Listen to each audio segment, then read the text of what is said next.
This is a prayer for intellectual and spiritual freedom. So, in the name of the Father, Son, Holy Spirit, amen. O Spirit of God, we ask you to help orient all of our actions by your inspirations, carry them on by your gracious assistance, that every prayer and work of ours may always begin from you and through you being happily ended. St. John Baptist de La Salle, with Jesus in our hearts.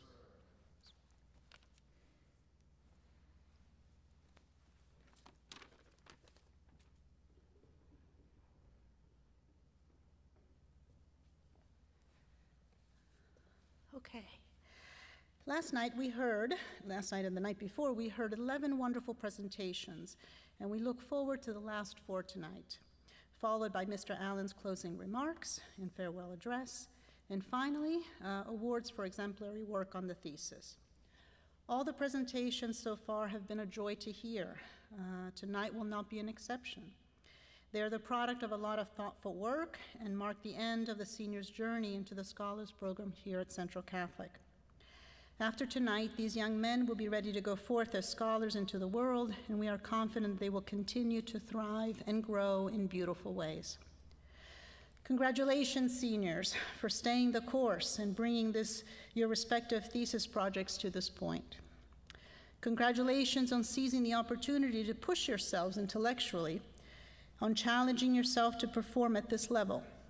Congratulations also for managing your time and yourselves, in addition to a hefty load of AP classes, college applications, extracurriculars, part-time jobs, and all of the things that make senior year a very busy and challenging one. Congratulations on embracing the opportunity to engage with tough ethical questions about virtuous living and the fundamental needs of society, and then finding the confidence of voice so that you could begin to answer some of these questions for yourselves. All without drifting away completely from our common roots and Lasallian values, which give strength to our diversity. Mr. Allen's essay on the impasse of social justice and the pedagogical power of virtue ethics, which is in your abstract books, reminds us of that responsibility. What moral and ethical agency do you want to practice? And while it is you and your work that we celebrate, you also understand that this work did not happen in a vacuum. So thank you for trusting your mentors, your peers, your parents, your guardians, friends, and anyone else who nudged your work along. Their emotional support may have been critical to the advancement of your research and your writing. Thank you also to everyone in the audience for coming. Some of you have been with us for all 3 nights. Symposia are different from conferences and lectures because they always rely on a lively Q&A. So thank you for your willingness to engage the seniors with interesting and thought-provoking questions. It channels their energy and spirit and reminds us all that the way to intellectual freedom and truth is always a little sweeter when we are in dialogue with others. Mr. Allen, if you could come up and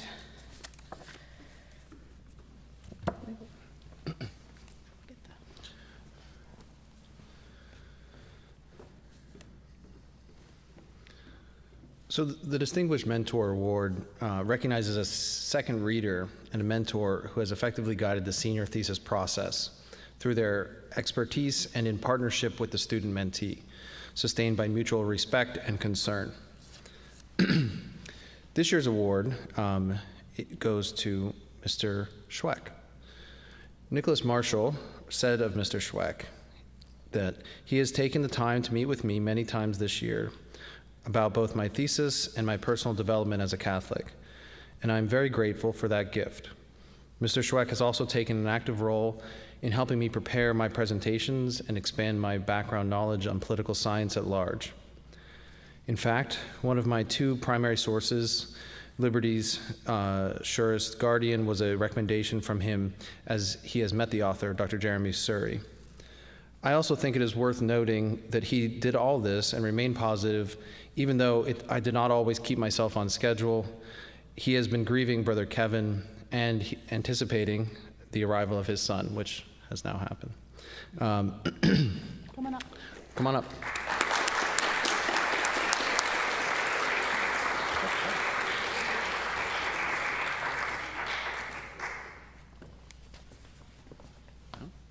Congratulations. Thank you. Congratulations. Appreciate it. Thank you. These are for you.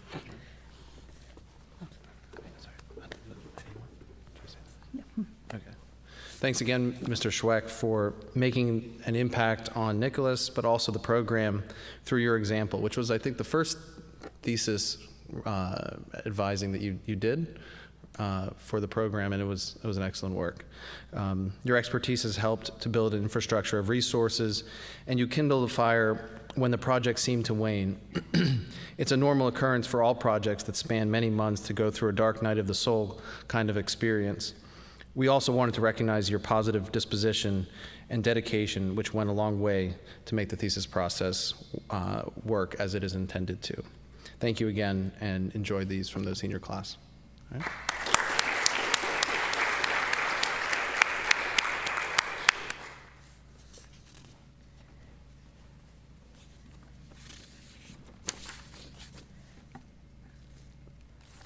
Okay.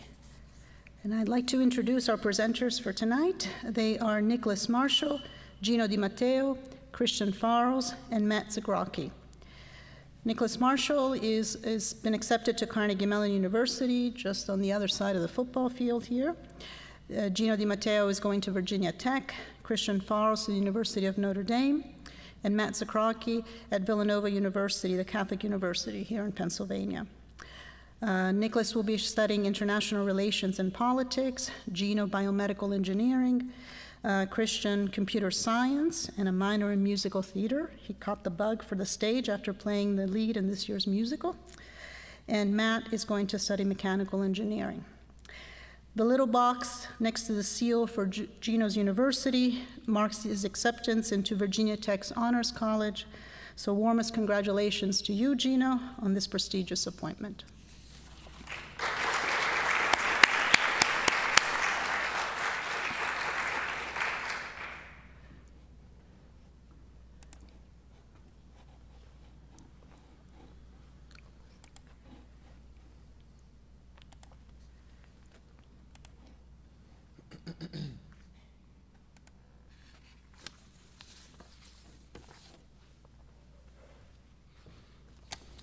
Okay, our first presenter for the evening is Nicholas Marshall. Much like the pandemic roller coaster we have all been on this last year, the U.S.-Iraq relationship and Nicholas's thesis has been on a similar ride, taking many twists and turns. His research focused on a post-war Iraq and its relationship with the U.S., but his breakthrough came when he left the discipline of international studies and borrowed from linguistics, exploring the Arabic term for charity, sadaqah. Nicholas's interest about his topic came from a place of deep concern regarding current trends in international policy, like the creation of the America First caucus. He wrote in his end-of-year reflection that he is legitimately terrified about what the caucus identifies as a strong Anglo-Saxon tradition, which he claims actively undermines any effort to recognize foreign nationals as human beings. This is just a foretaste of the empathy and care that Nicholas chose to treat his subject matter. Please come on up.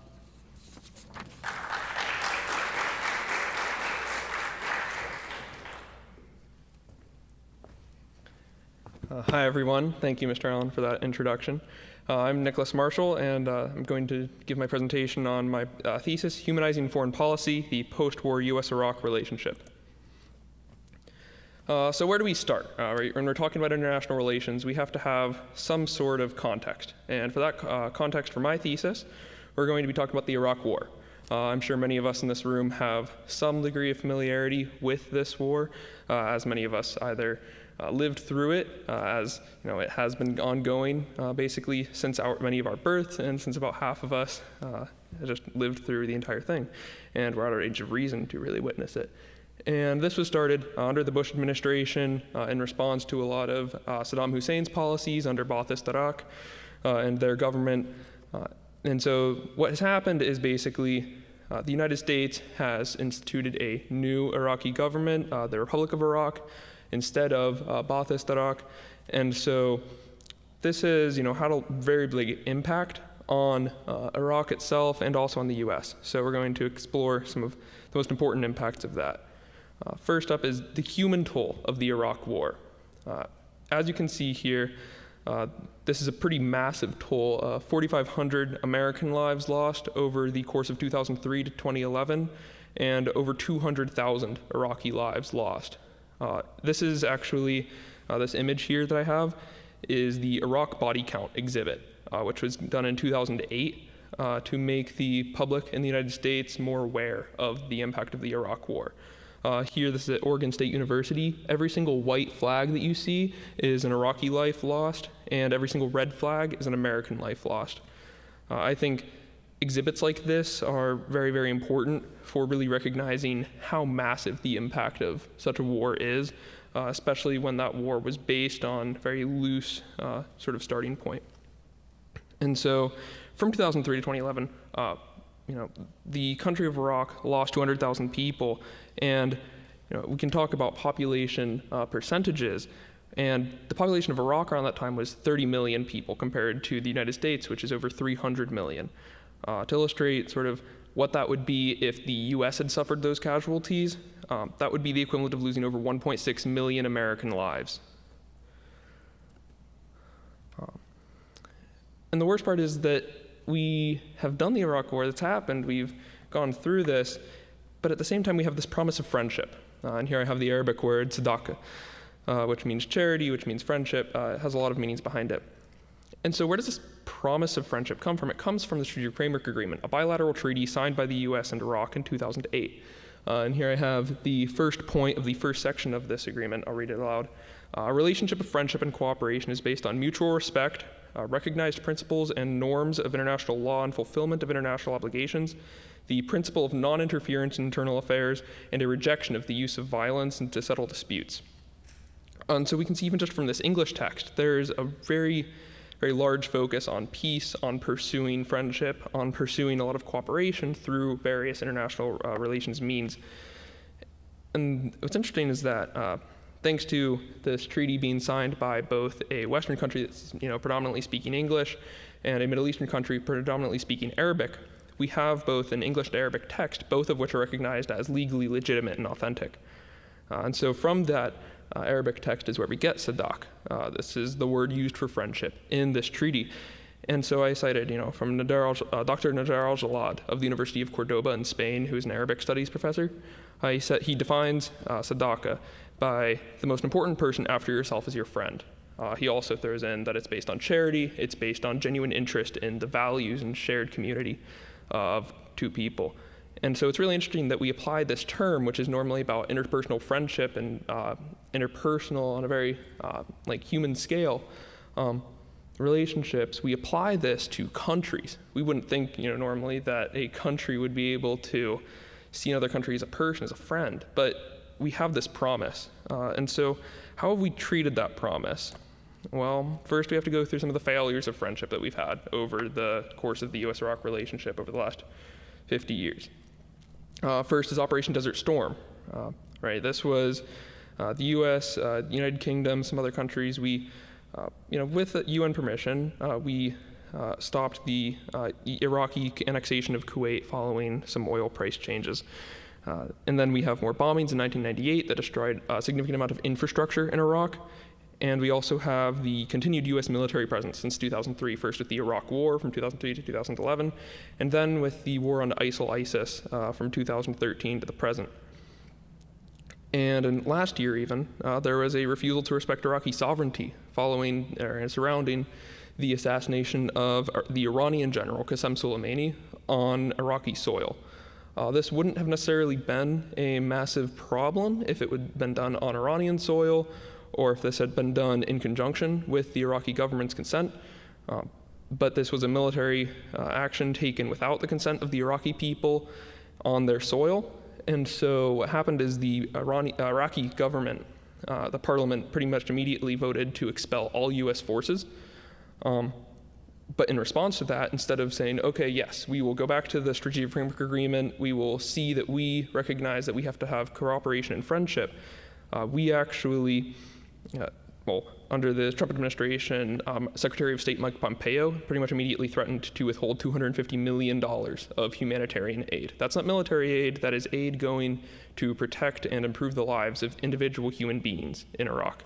That's a pretty horrible trend, in my opinion. And I'd really like to reverse that. And so how do we reverse that? I think we have to look first at some examples of success of friendship. I think the earliest example of a success of friendship in the U.S.-Iraq relationship was actually in the 1950s in the U.S. Operations Mission. This was a mission started to improve the agriculture, education, and healthcare infrastructure in Iraq, and it did that. It was also paired with a lot of Cold War sentiment of, okay, how can we go into Iraq and make sure that these people aren't sympathetic to the Soviet Union? And it did that too. So it kind of demonstrates that you can have a pairing of both legitimate help and aid that goes to a country and also of your own personal interest. I think that's a really interesting sort of example of SADC, right? Because we're making Iraq the people immediately secondary to ourselves. We have this personal interest, vested interest, in decreasing support of the Soviet Union, but at the same time, we can actually help them. We can actually improve their quality of life. And then in 2007 and 2008, we have a pair of successive bilateral treaties. The Declaration of Principles for a Long-Term Relationship of Cooperation and Friendship. Sorry, that's a lengthy title. And then in 2008, the Strategic Framework Agreement for a Relationship of Cooperation and Friendship. And these treaties, I already cited the first part of the Strategic Framework Agreement. That's these are both really important treaties because they're the last treaties signed between the United States and Iraq. And so these are kind of the basis for all of the current relationship. And then I think probably one of the most recent examples of friendship actually being seen is in 2013. This is actually a military influence. This was the start of the war on ISIL. Iraq actually asked for U.S. military aid, and we offered it pretty easily. So this was, I think, a pretty early this is a very recent example of friendship actually being seen because we respected Iraqi sovereignty. We sought violence only after Iraq had specifically asked us and told us that we could act militarily on their soil. And so I think that's kind of an interesting, where it is both military, and so you wouldn't think, okay, you can't have friendship in the military, but at the same time, we were pursuing some of those higher ideals that we had offered out in the Strategic Framework Agreement. And so I'd like to point towards the president of Afghanistan, Dr. Ashraf Ghani. I think he's an important voice to look at when we're talking about friendship between countries because as the president of Afghanistan, he has dealt with a country that has been kind of destroyed by the United States military action, and B, been one of the largest aid recipients in the last few decades. And so he offers, this is sort of like a limit on aid as it works. So aid must end in each country in a definable period, and every year there must be progress on mobilization of domestic revenue and generation of the economy. So I think this is interesting because he offers aid not as a system of the US being able to sort of leverage countries like we saw last year after threatening to take away $250 million of humanitarian aid. He sees aid as a thing that must end. Aid has to have a definable period so that aid does not become leverage.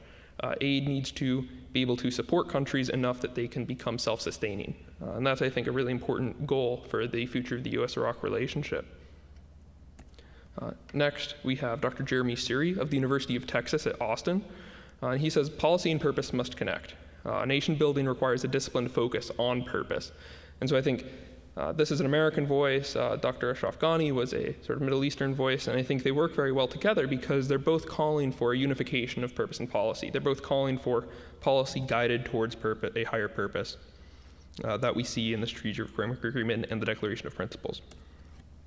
And so what are my recommendations going forward with this relationship? First is to repeal the 2002 authorization for use of military force in Iraq. This is, a symbolic first step in that this is not actually the authorization for the use of military force that Congress issued that we're using right now with our military actions in Iraq, but it is still a very important piece of legislation that can still be used by the U.S. president if they want to.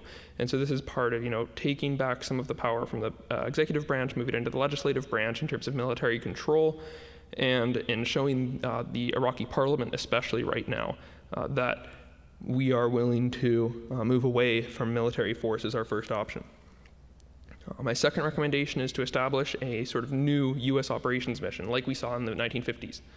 This will be largely to rebuild Mosul and Baghdad, and following from the sort of legacy of the operations program from the 1950s it will work with U.S. Local governments. Things like USAID will work with local governments. USAID is the U.S. Agency for International Development, if you're not familiar with that. And I think it's really important that we work with local governments, we work with regional governments to really build up infrastructure that will support the people of Iraq more than the U.S. military interests in Iraq. And these will both, pursue both our own interests of wanting a more secure Iraq, because, well, a secure Middle East tends to lower gas prices, and also it will, it will pursue the higher goal of SADC. And so I think that's a really, really valuable thing for us to do. So I'd like to leave you with this. Foreign policy must be based on friendship. And I have this picture. This is just a generic picture. Any day you might see this. This is in Baghdad, Iraq, the capital of the country. And I think it's kind of beautiful that it's such a simple photo, yet it says so much, and that this is how we can see them. We don't have to see them as something far away and distant. We can see them as just another street. Thank you.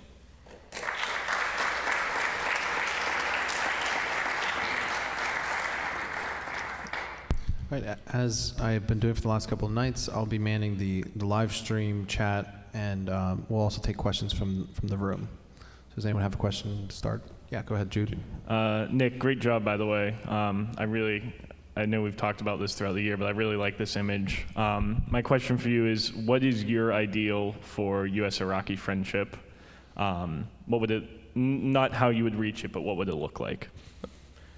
I think that ideal would look a lot like how we interact with a lot of European countries, in that we don't immediately go to military action when we have a disagreement with their policies, and also that we would actually have a very sort of lively cultural exchange too, right? A lot of Iraqi civilians learn English and learn about U.S. history and come to our country. Why don't we do the same? I think that could be actually really very beneficial step in sort of reaching more aware citizenry in the U.S. that will be definitely more interested in learning about Iraq and pursuing that friendship in our everyday lives. Jean-Marco? So I did my thesis on foreign policy, so I'm glad to see another person doing it this time around. I think it's a good ideal to strive for, of the friendship. I'm curious about the recommendation about increasing aid to rebuild, comparing that to, I forget his name, the Iraqi, Ghani was his name? Yes, President Ashraf Ghani is the president of Afghanistan. Who wanted to move away from aid altogether to eliminate that as a tool for U.S. leverage. So if we want to increase aid to undo the damage that we did, would that potentially put Iraq in a position, at our mercy again, that they become dependent on our aid, and or we start treating them like we own them because we're supplying so much money? How would, say, Ghani respond to that recommendation? I'd say maybe I misrepresented Ghani a little bit, but he doesn't want to end aid entirely. He simply wants to put limitations on it, mostly time and purpose. So something like the U.S. operations mission, I think, is ideal because it had a very defined time period that it would take. And so it prevents Iraq from becoming completely dependent because it's redirecting our current aid, really, into infrastructure that will allow Iraq to become more self-sustaining and more self-dependent, more autonomous, less dependent on our aid over a short period of time, instead of what's happening now, which is basically just for the last 20 years, they've been at least somewhat dependent on U.S. aid. So we can use a short burst of aid to move past that. Potentially using it to develop their industry there and to stimulate economic activity? Yeah. economic activity and infrastructure is all part of what aid would go towards.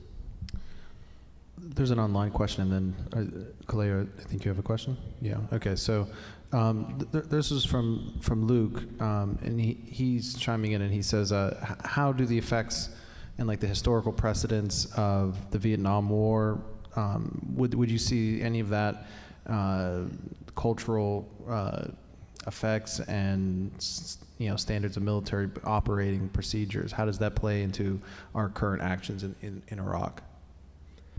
A lot of our current actions in Iraq are basically to protect the U.S. interests that already exist, which are largely various oil fields and various military bases that we have. And I think that a lot of the historical examples, it's interesting that you bring up the Vietnam War, because that was also a war started without really the interest of the Vietnamese people at any kind of thought. That wasn't part of the plan for the U.S. involvement in the Vietnam War. It's also not part of the plan for U.S. involvement in the Iraq War. That was not at the request of the Iraqi people. And so I think part of this is going back to we're starting to recognize the sovereignty of Iraq as sort of the first step, and then following the Strategic Framework Agreement, which is already in place. We're basically just not following some of the wording there. Really following military aid and military force as the sort of last option. We don't want to pursue that at all, if possible. So I have actually two questions, and first of all, you did fantastic. That was, I think, one of my favorite presentations. But my first question is, do you think that with the Biden administration, we'll see a change in the effort, I guess, effort's the best word I can think of, but just do you think we'll see a change in the U.S.'s approach to Iraq? I think the current Secretary of State, Secretary Blinken, has put out some really interesting wording on different countries and how we're interacting with them. That basically is, yes, there will be changes. In fact, we're even, with the U.S. ambassador to Afghanistan, we've started keeping ambassadors around for longer on the same mission so that we can actually have progress with a lot of these countries that we've just kind of forgotten about. And so I think that that's a really interesting sort of starting point for, I believe the Iraqi ambassador is also still staying around. So it'll be interesting to see if we can pursue, a more long-term friendship. All right. And my second question is, given the heavy anti-United States sentiment that is in a lot of Middle Eastern countries, do you think that humanitarian aid will be accepted well by citizens, or do you think there will be some pushback? I think that's a very good question. And I'd say it's not one I can really answer very easily, because as you said, there's anti-US sentiment, but that's not necessarily the prevailing sentiment. And also there's a difference between anti-US military sentiment and anti-US people sentiment. And this is why I'm focusing on, humanizing foreign policy as sort of the ideal that we're going for, where it can be the U.S. people can be the ones offering this aid, can be the ones saying, hey, we can help you out, and we know that this has to be under a time limit and this has to have various limitations so that you don't just become dependent, so that we're not just forcing you around however we want for the next 10 years. And so I think that there definitely is potential there, but you're right that that is a very important sort of obstacle to overcome in some regions. Okay. If there are no other questions, or then we can go. Sorry, I'm asking another question. I do like the topic. I was studying at university in Canada and doing political science, and a lot of these students there who weren't from America spent a lot of the class complaining about how much they dislike America. One of the big things is the Iraq War that they would complain about. I guess, did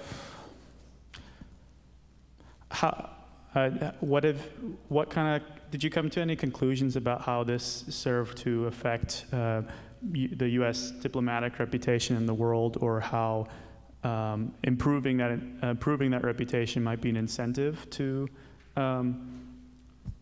to making a positive change in the policy? I did not specifically research that, but I imagine, based on what I have read, that that would definitely be an interesting U.S. interest that we could pursue in this a program like this, where it both serves the U.S. purpose of we want to improve our own standing with other countries, we want to improve our sort of optics, but at the same time it can improve life for others. And so I think that is definitely an interesting strategy. All right, can we thank Nick one more time?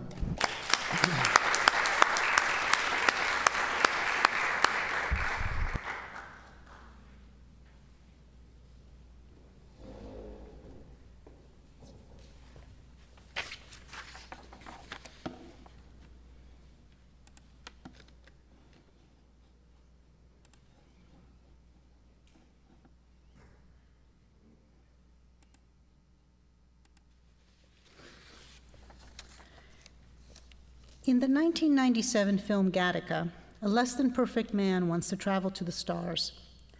But there's a problem. Society categorized him as unsuitable given his genetic makeup, and the only thing he is cleared to do is work menial jobs. To move ahead, he steals the identity of another man, deceives DNA and urine sample testing, and with that lands a spot on the next space mission.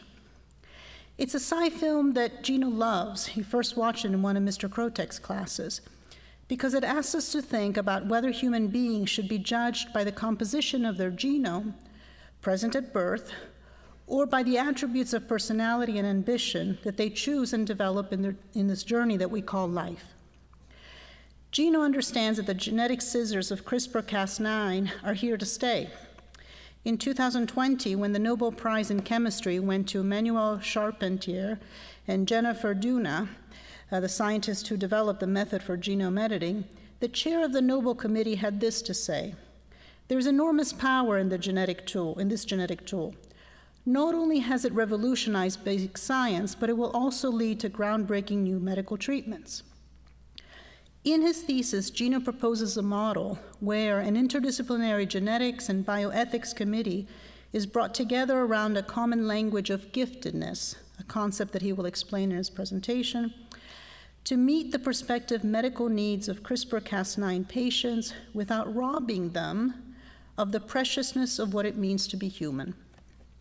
In other words, he wants the medical ethics community to think beyond the need to figure out a systematic way of distributing CRISPR-Cas9. He wants everyone who has some agency in the process, whether they're the developers, distributors, consumers, investors, what have you, to think about the consequences of moral permissibility. Come on up, Gino.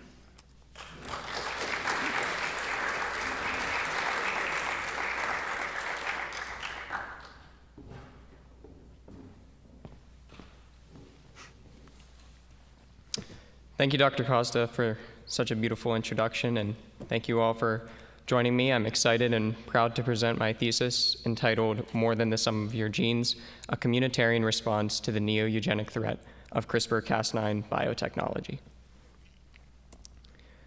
So I'd like to start off with a brief history of eugenics, and one that we might not all be familiar with. So eugenics was actually started in the late 1800s by a English polymath named Francis Galton in his paper published entitled "Inquiries into Human Faculties." He was really interested in the study of eminence, fancy word for awesomeness, in the white European male. No racism there at all.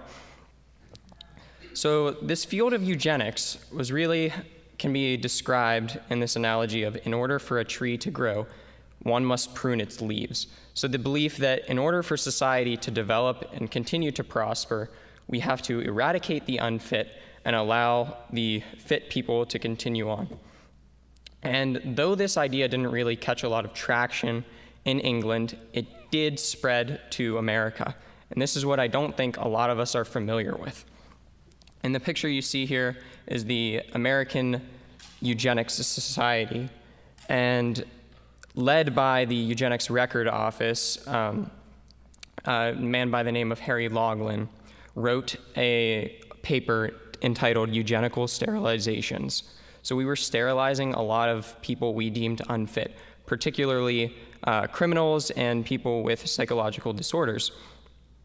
And this paper found its way, unfortunately, to Nazi Germany and fell in the hands of Adolf Hitler and became a justification for his ideas of the Aryan race.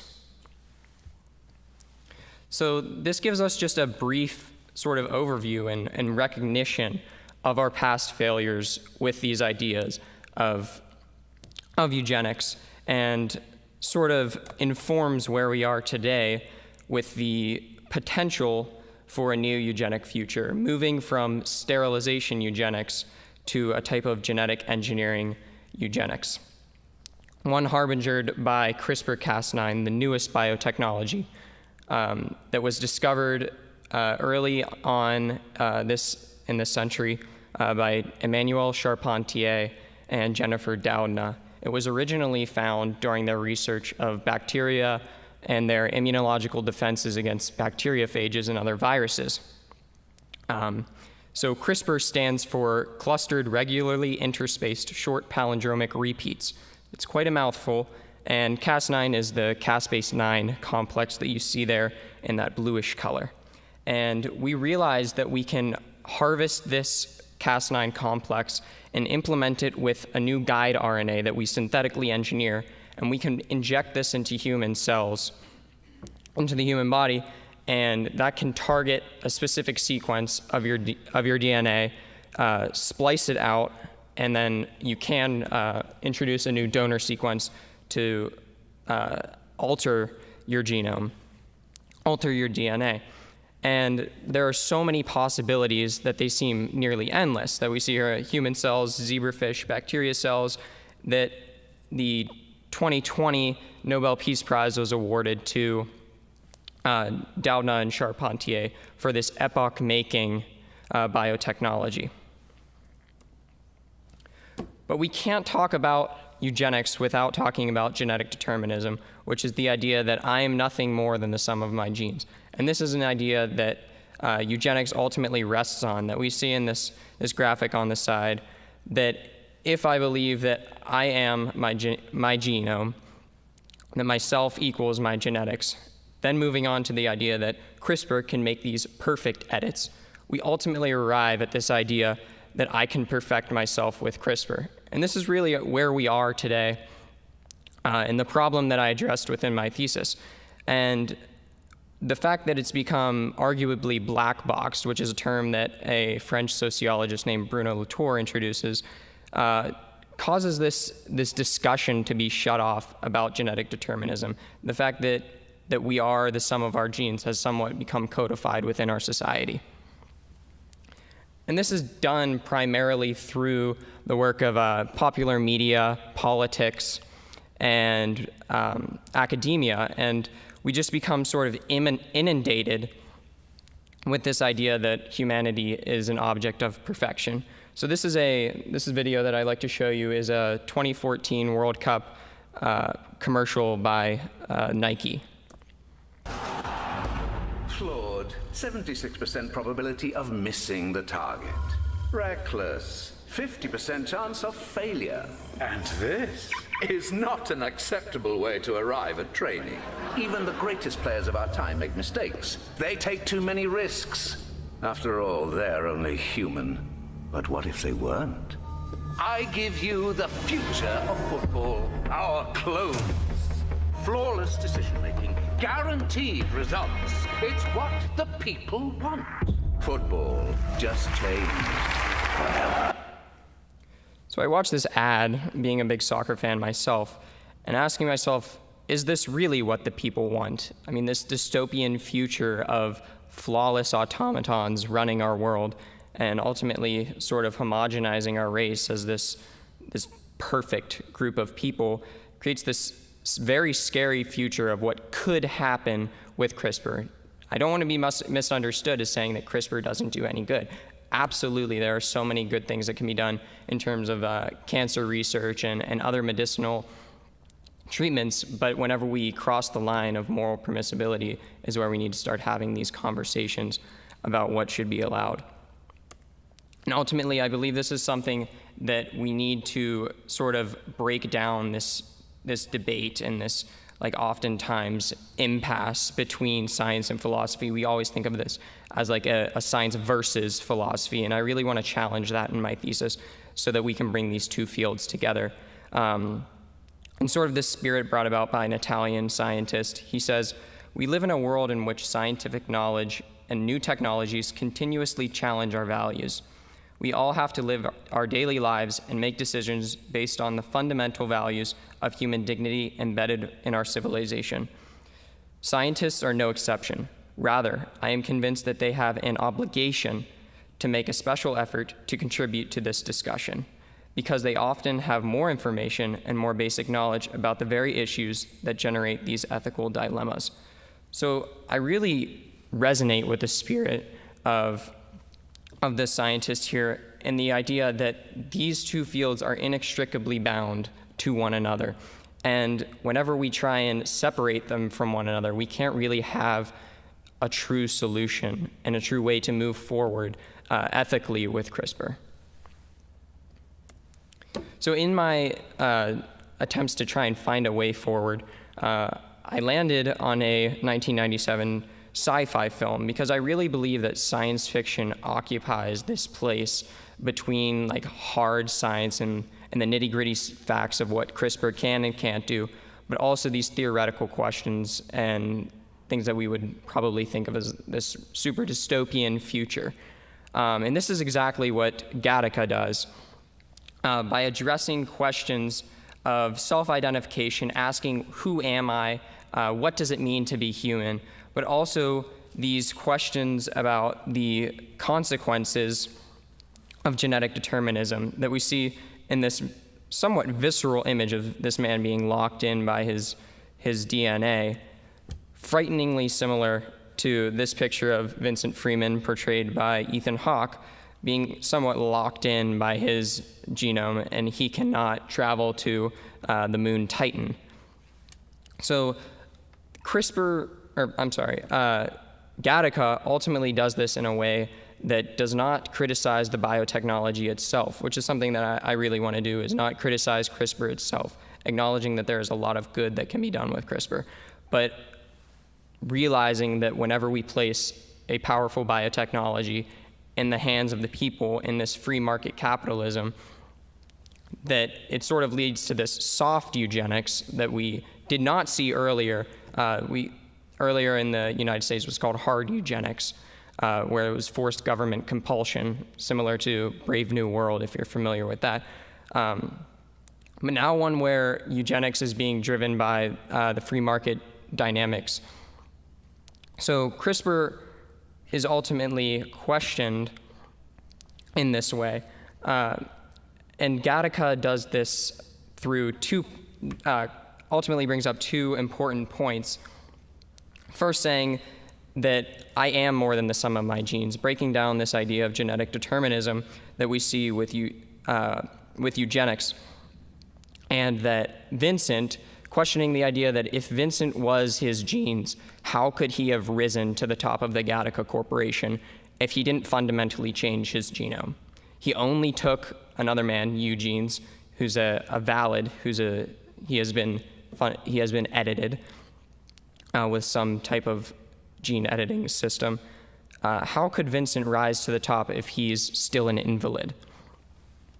And then ultimately taking this idea that we're defined by our connections with other people. Vincent is Eugene, and Eugene is Vincent throughout the film. And these two are bound together in this type of community. And ultimately, this communal narrative and this idea of community is something that I found to resonate with the spirit of The Case Against Perfection by Harvard political philosopher Michael J. Sandel. And his theory of giftedness, which Dr. Costa mentioned earlier, is something that I believe can be somewhat loosely realized through this analogy of these roses that you see on the left here. So I ask you to think just for a second, which rose from this vase would you take?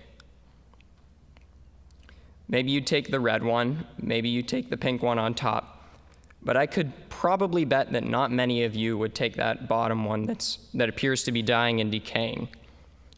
Why is that? Well, maybe it's because the top two are more aesthetically pleasing.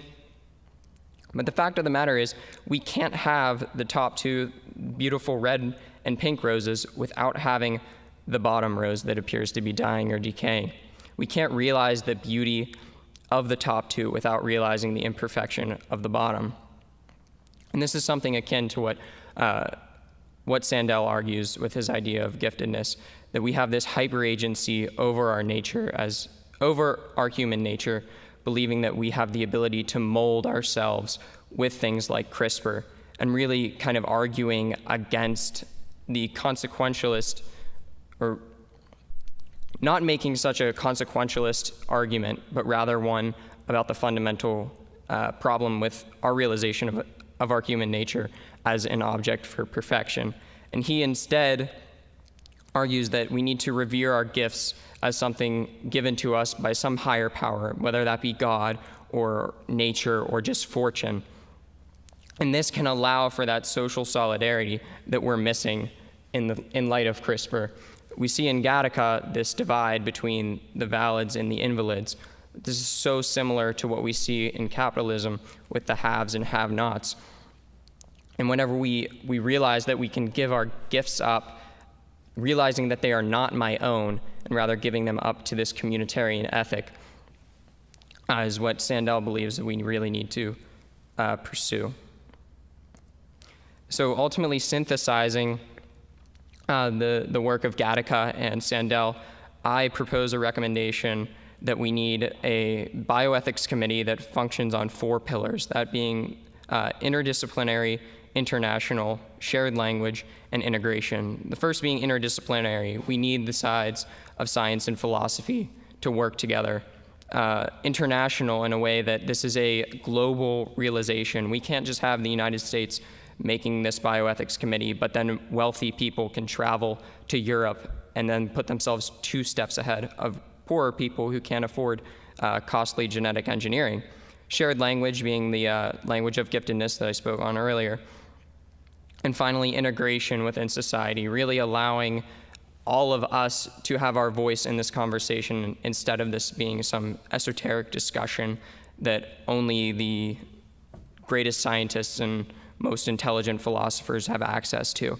And sort of synthesizing these 4 points to allow ourselves to break down prospective CRISPR-Cas9 patients into one of 4 categories, being critical, non-critical, ease of life, and cosmetic. And so I'd like to end on this point that CRISPR has opened up this sort of forum for us to talk about what it means to be human and the extent to which we can edit it.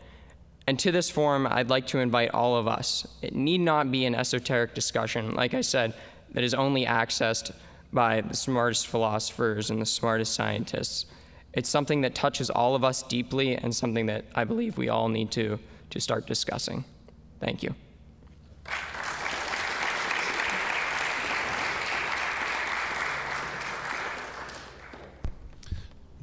Thank you, Gina. Very good presentation. Are there any questions from the audience? Well, there's an online one, so maybe if you raise your hand, one of the juniors can bring you the mic.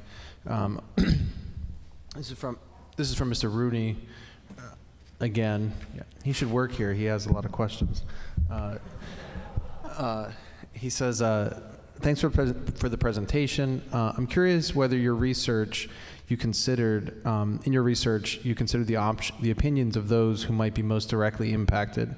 In other words, people with genetic and congenital disorders who might welcome the erasure of their debilitating imperfections. And if you could elaborate a little bit on that. Yeah, so this is something that is really hard to grapple with because, I mean, there's a lot of people who would say, yes, if CRISPR can take away my cancer, that's phenomenal. And I think that's something that I absolutely unequivocally agree with, that eradicating these diseases and trying to cure them is great. But there's also another side of people that people attest to their genetic diseases as something that defines them and becomes part of them and something that they live with, and that becomes part of their identity. So this is why I think this needs to be such a broad conversation that we just can't have scientists talking about, because then we leave out the voice of these people that are ultimately being most affected. Thanks. Are there any in-person questions? Okay. Oh, okay, there's some. Oh, go ahead, yeah. That's yours. I'm somewhat familiar with the movie Gattaca, and correct me if I'm wrong, but part of the opening is that the main character is raised he's raised without genetic modifications, whereas his siblings are raised with genetic modifications that are meant to kind of prevent some like heart diseases or similar ailments. Do you think that in the future, whenever we start to progress this technology more and more, and this becomes more of a norm in society, that it's inevitable that we pass through a phase of of seeking perfection in a way? Yeah, absolutely. That's the biggest point of my thesis, that if this were to be made available, just like thrown out into the free market, like what are we going to do with that? Most likely what we do with a lot of other things and use it to our own ends. And that's ultimately not what we need. Like, a lot of people could argue that cosmetic changes would be great, and if everybody got them, phenomenal. Like, there would be no discrimination. If they were so cheap that everybody could have them, even poor people. Well, this is what Sandel asks, is like, why do we even want to seek these ends? It shouldn't be something that we want to seek.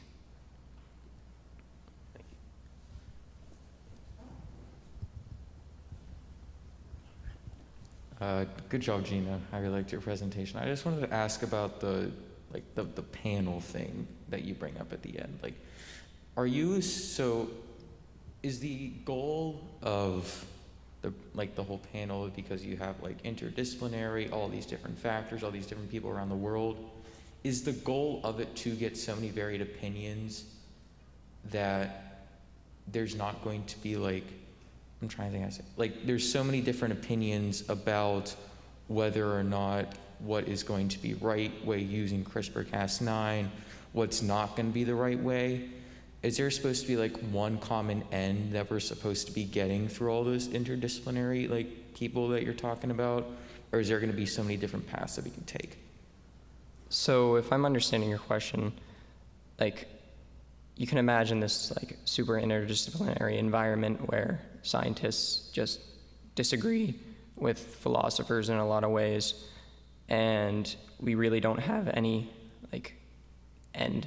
We never agree on anything, which is why I think this shared language of giftedness needs to be one of the most important pillars, in a way that we can actually have certain conversations about what should be put in the critical, non-critical ease of life or cosmetic category.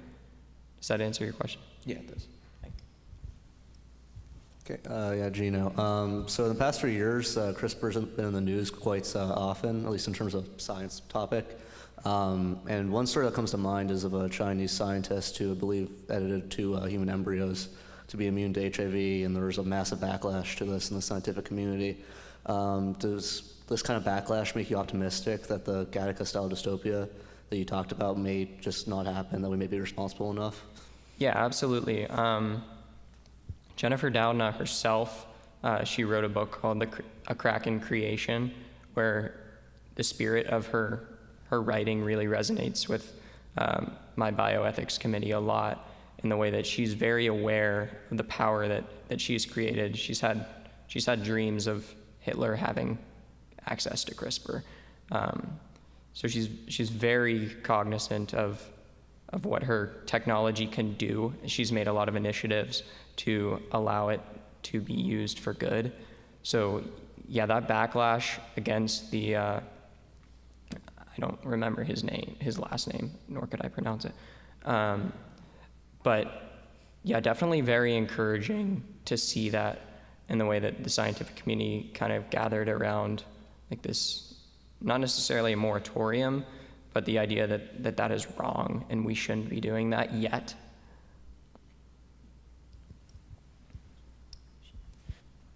I think, first of all, good job, Gina.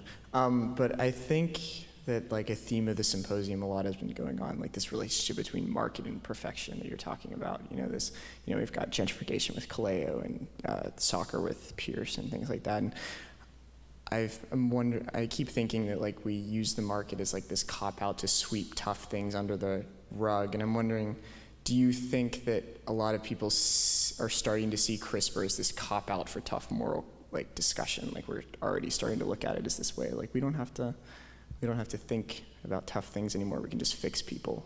I'm just curious. Well, yeah, absolutely. That gets back to the genetic determinism and the idea that CRISPR will fix all of our problems.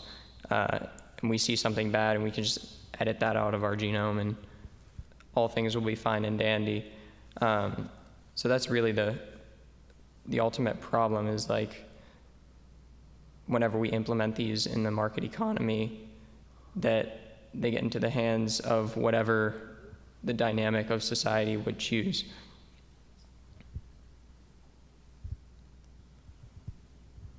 Yeah, through your engagement with this whole topic and the whole bioethics part of it, this is more just an opinion question. I'm just curious, for you, have you come to the conclusion of, do you think down the line CRISPR even should be used, if we have these right safeguards in place? Because I'm a bio guy, and my conclusion is actually maybe don't even use it at all. I've come to that because the risks, I think, are too big. So what do you think? I see it. I can't imagine ourselves not using it. I think it would be, I'm hesitant to say morally wrong to not use it, but we watched episode 3 of Unnatural Selection, but in the 4th one I actually watched, it's a Netflix documentary. There's a man and he's sort of leading this initiative of biohacking, trying to let it be used more widely, and his wife says, if you had a child who had a genetic disease and you had the opportunity to fix that genetic disease and you didn't, you would feel terrible. I think that's something we can all sort of agree with, that you would feel terrible if you couldn't save your child. So I think using it for curing diseases is absolutely something we need to do, and I would definitely believe we need to use it, but in the right way. Okay, thank you.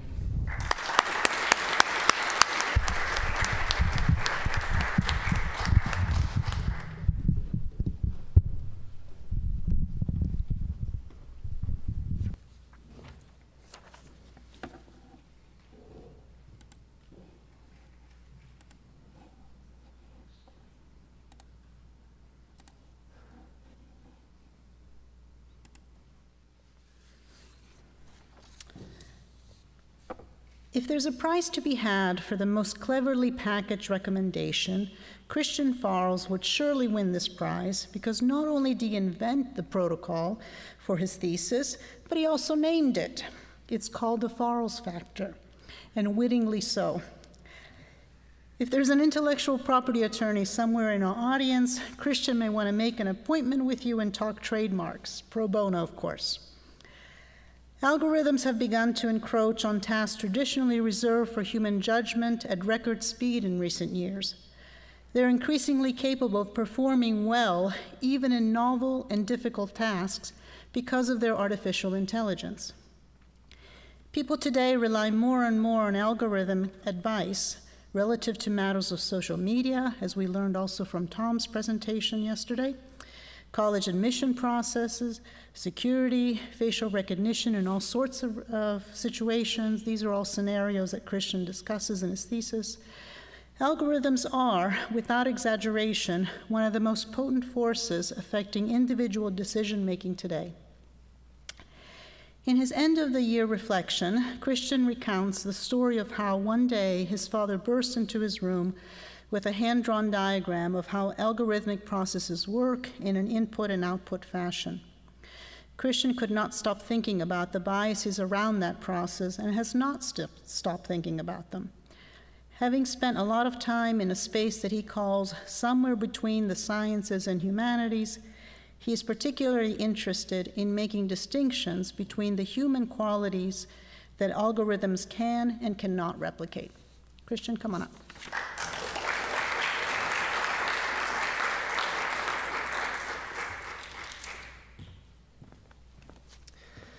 Thank you, Dr. Costa, for that introduction, and thank you all for coming out tonight. So, as Dr. Costa said, I'm Christian Farrells, and my presentation is The Math and the Matter, an ethical examination of human reliance on algorithms. We make decisions every day. We all know this. 4 years ago, we all decided to come to Central. We all decided what we wanted to have for lunch today, and I have no idea why you guys decided to come tonight, but I'm glad you're here. Actually, we make a lot more decisions than we think. Researchers at Cornell University say that adults make around 35,000 conscious decisions per day, and about 227 of those are on food alone. One factor that helps to influence our decisions are our favorabilities for or against certain entities, more commonly known as our biases. We typically develop these through experience, or we learn them so that when we are put in a situation that we've been in before, we can make a more informed decision in our mind and better navigate the options. While we'd like to think that we're fully in control of the decisions we make and how we make them, we also have implicit biases. And these work in the background, further influencing our choices without our conscious knowledge of their effect. So as a whole, we do not typically consider or really care about our biases until something goes wrong. Only then do we feel the need to examine the steps we took to come to a conclusion. So I know I've just hit you with some terms and definitions and everything, but let's take a look at a real-world decision-making process. Say you're observing a company looking to hire 5 new employees. Looking through the applications, you see that the applicant pool is fairly diverse with different races, different genders, different ages, and other notable factors. After a lengthy process, the company decides on their new employees. 5 white middle-aged males are hired to fill these positions. Since all the applicants were more than qualified for these jobs, you may think at first that this company's being racist, it's being sexist. Why, out of all of these applicants, are these the ones that they chose? What if I told you that not only humans were involved in coming to this conclusion? While human bias plays a part in the assortment and choices made throughout the process, there was another helper involved. So here's a diagram that we all see every day. No, never mind. Over the past few decades, algorithms have grown in both popularity and in scale, helping us to complete everyday tasks much more efficiently and effectively. While the term algorithm can have a variety of different definitions, in my thesis, I define it as a software-based procedural framework for accomplishing a particular task, specifically one that describes a sequence of steps that leads us to an answer. While I use the word algorithm in this presentation, think of it as a computer software designed to complete a procedure or complete a process. One thing to keep in mind, though, is that similar to algebra, the word from which this algorithm was derived, algorithms complete processes in steps. So here are some common algorithms that you may or may not be familiar with. The one on the far left is Microsoft Excel, in the middle is Apple Siri, and on the right is Homebase. So Microsoft Excel is full of all types of algorithms, some general ones to sort data or to create charts and graphs, but there are also more specific tools that can be used to find and replace certain values or keywords in a spreadsheet. Siri is a machine learning algorithm that is used to quickly find information for a user. In recent years, it has been updated so that it can request or suggest information to the user before it's even asked for. Homebase, this is probably the one you're less familiar with, but it's a cloud-based scheduling algorithm for businesses that allow employers to be notified before their shifts. It allows them to pick up dropped shifts from other employees, and they can request time off all without having to physically be at the workplace. These algorithms specifically,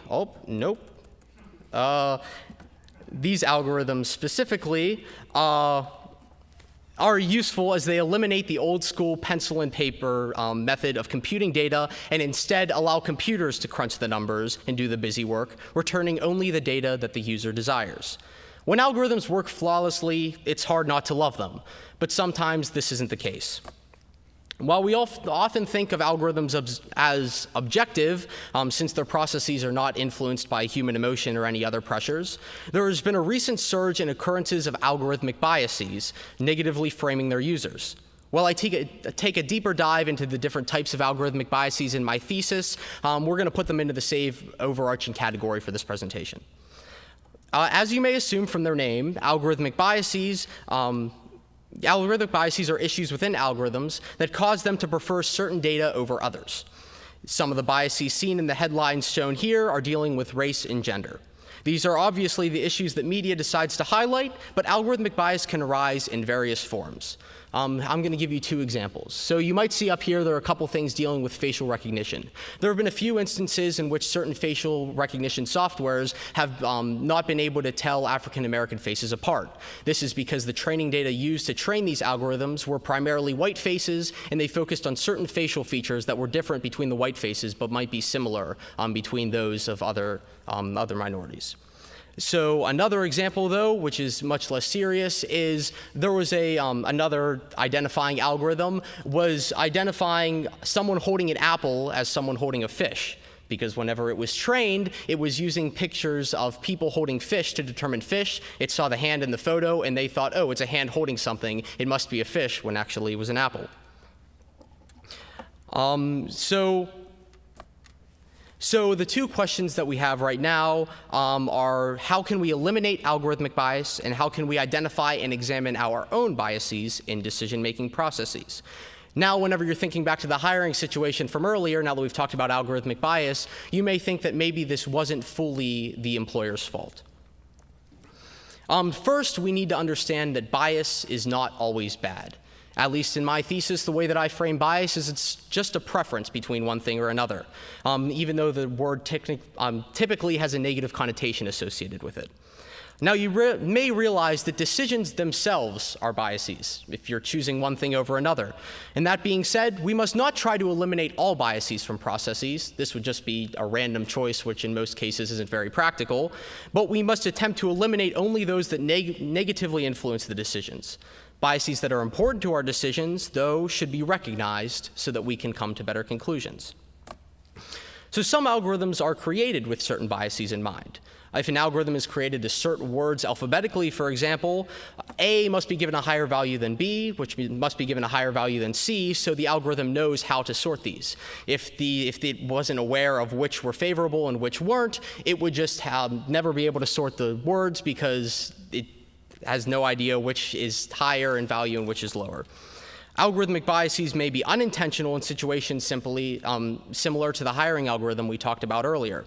The developer may have assumed that the distance from the workplace was a very important factor in this process, and even though since the office was in a primarily white part of town, due to the impacts of redlining, many African Americans that applied may have lived farther from the workplace, therefore lowering their chances of getting hired at this company.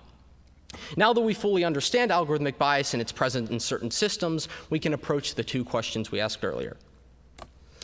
So this is Yvette Clark from District 9 of New York, and in April of 2019, she proposed the Algorithmic Accountability Act. Now, one of the important things in this act is that it requires businesses to perform routine tests on algorithms to check for fairness. So she decided to approach the issue head on, said, let's have a legal solution to these algorithmic biases, and let's have a framework on which we have to test these algorithms before they're put into commercial use. The term that they use is Automated Decision System Impact Assessment, and it means studying of a study. It's a study evaluating an automated decision and the automated decision's development process, including the design, the training of the data of the automated decision system for impacts on accuracy, fairness, bias, discrimination, privacy, and security. Now, this seems like it's a pretty good solution. Okay, we're going to have people come in, we're going to have developers test these algorithms, and they're going to clear everything up. There aren't going to be any problems. But looking at this bill, I saw two important issues. First of all, algorithms are still considered private property, so you're having people internally in the business running these tests. While hopefully they have good intentions, we can't guarantee that they're fully worried about solving the bias and rather than checking the box and getting the test done. And the second question the second issue that I find much more important is that the Act does not require the assessment to determine whether the algorithm is necessary in a situation or not. So to help try to solve this, as Dr. Costa mentioned, I've created the Farrell's factor. And this is my suggestion that the amount of human impact should be proportional to the amount of human involvement in a system. this might just seem like a general concept right now, but one of the things that we have to understand is that algorithms are tools, not truths. So we should be using these to help us in processes. We should not be fully relying on them to give us an objective, concrete answer to things. So to understand the Farrell's factor better, let's look at two different situations, one of a fully algorithmic process and one of a fully human process. So as you see on the left, I just have a picture of a forklift in a factory. And the example that I used in my thesis is if you have this automated forklift that at night, while no one's in a warehouse, it's programmed to just stack pallets from one area to the back of the warehouse. You really don't care which pallets go first unless you program it in that way. Let's just say that they're all the same pallets, make that easier. You really don't care which one is put there first. You really don't care which one's put there last. There's no real favoritism in this process, and there's not a lot of human impact. Since no one's at the warehouse, no one can get hurt, so we can leave this all just to the robots. On the right, I have a picture of medicine. Specifically in my thesis, I talk about IV-TPA, which is a protein that the body makes to break up clots. So victims of strokes, if it's within 4.5 hours of the onset of their stroke, they can be given this medicine to try to help break up the clots. The issue, though, is if it's any time after this period, there's a high chance that it could end fatally if they're given this medicine. So say a family member walks into their home and they see someone unconscious because they had a stroke, they bring them to the hospital, there's a decision that has to be made here. Do you give them the medicine? Do you not? If they don't know the onset of the stroke, sometimes you have to go with a gut feeling. You have to, the emotions there are much more important than trying to take time to list the different factors and sort any data. So where the Farrell's factor really becomes interesting is whenever there's a hybrid of the two. There's almost an equal or somewhat of a symbiotic relationship between algorithmic involvement and human involvement. And similar to the hiring algorithm before, I've decided to focus on the college admissions process.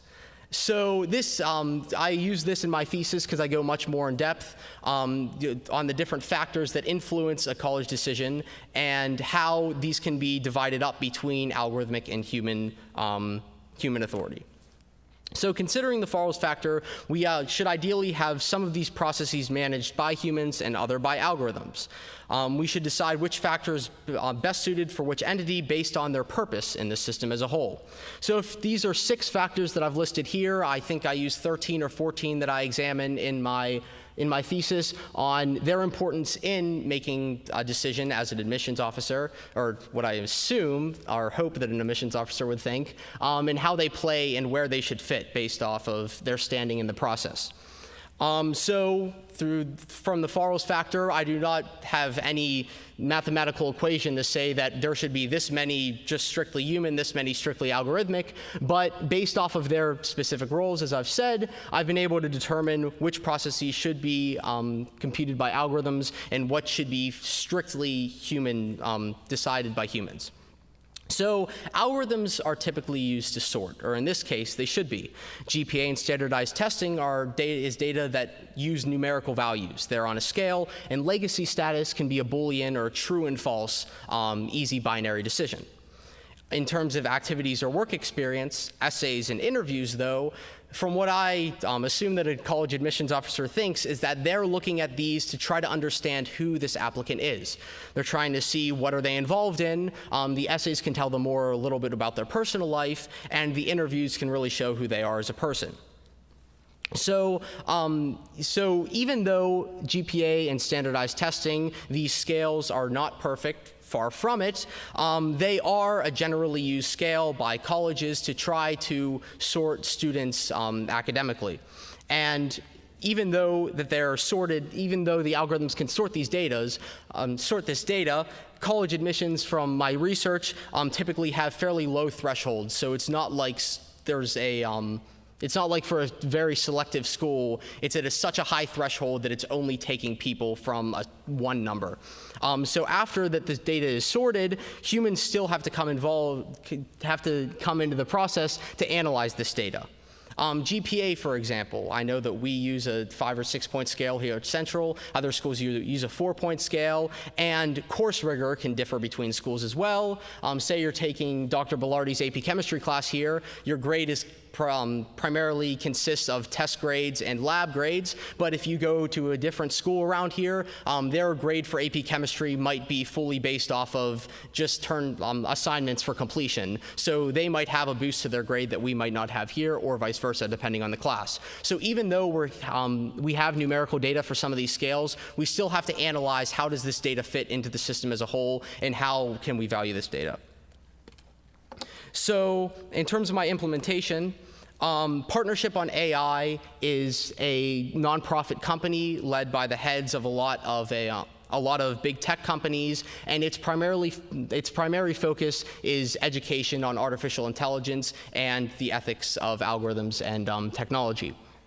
And so Andrew Sanchez, a Cornell University graduate, wrote with some of his colleagues a paper in support of FAIR, what he calls the Forum of Artificial Intelligence Regularization. And this would be a nonprofit accreditation board that would go through, a third-party board that would go through and do these routine tests on these different companies' algorithms, so it's from an outside source, but also they can educate on algorithmic fairness and all of this. With the Farrell's factor being considered, so the importance of the Farrell's factor in this situation is that it requires the person going through and studying the algorithm in the process to take a step back and look at it as a whole. So it really, its real importance comes in looking at each individual factor, how it plays into the decision as a whole, and through this thorough examination, maybe some of these favoritisms can arise if the algorithm is already created or prevented before it is even developed. So through this education system from these big tech companies, if they go and educate developers on these similar ideas and these similar topics, we can have developers, when they're creating algorithms, to take a step back and more thoroughly think of the situation as a whole. Maybe it's not about getting this algorithm to complete this process, but what is the goal of the algorithm? What steps is it taking to get to this decision?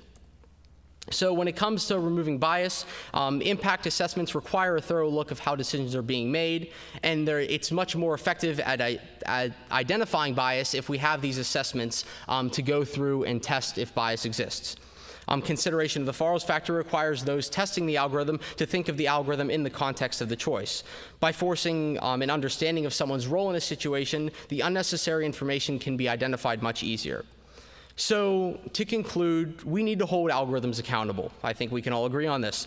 This is important in analyzing and removing negative bias when it is identified. We cannot just have no guidelines, because if algorithmic bias still plays a part in decisions, we might not even be able to see its effect, but over time it may have a gradual effect in certain companies that can lead to overall negative conclusions. At the same time, though, don't be afraid to let the algorithm hold you accountable as well. As you interact with these systems throughout your daily lives, maybe you can understand something about yourself.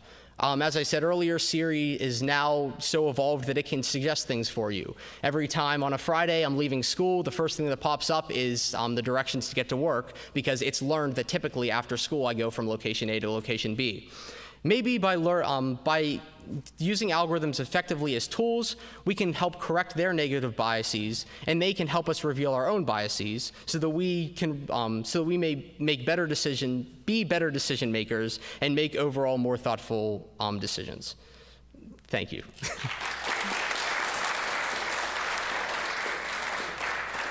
I'm now opening to any questions. Thank you, Christian.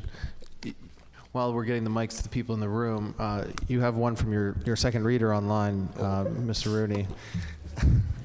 He says, second reader question here. Would you walk us through how the Farrell's factor might be used to determine whether computer algorithms ought to be used in artistic decisions like casting films and musicals?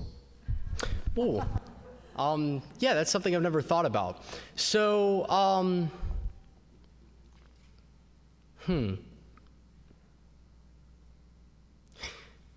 Do you mind asking him to give an example of an algorithm that would be used in these situations, if he hasn't already provided one?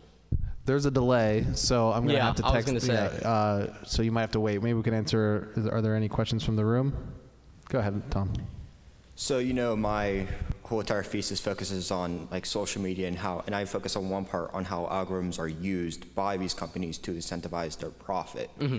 So what would be your suggestion, because I understand that you're focusing on biases in these algorithms, what would be your suggestion for a company that's purposely intending negative consequences, such as incentivizing their profit over having people have a more communicative idea on a forum or something like that? What would be your suggestion to trying to fix something like that, even though it isn't a bias, but is sole intended purpose? So in terms of incentivizing profit, I think that doesn't come from the algorithm itself, but it comes from the actual desire to create the algorithm. So to incentivize the profit, what I know that in yours you talk about political advertisements. People are creating these political advertisements in order to spread their message, in order to get their name out there. So that kind of starts, the root starts from the idea of putting it out there. It doesn't actually necessarily have to go through the algorithm to get out there. They could have a billboard, they could put up signs. In terms of identifying some of these negative things, though, it would really depend on the situation. And your situation, if maybe the algorithm could understand if it's outputting more of one party's views than another, if it's supposed to be balanced. If it can understand that, okay, today we've promoted this many of this ad, but only this many of that ad, maybe that internally, through that, it could understand that we need to even out this balance.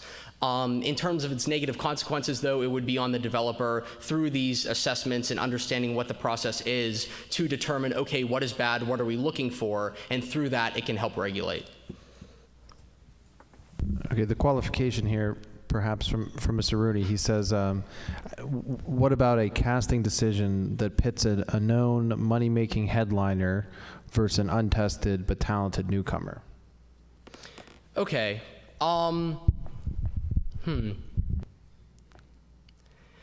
So in terms of the Farrell's factor, so we're going back to that because I know that he specified that. The overall consideration that there has to be a proportion between the amount of human involvement and the amount of human impact.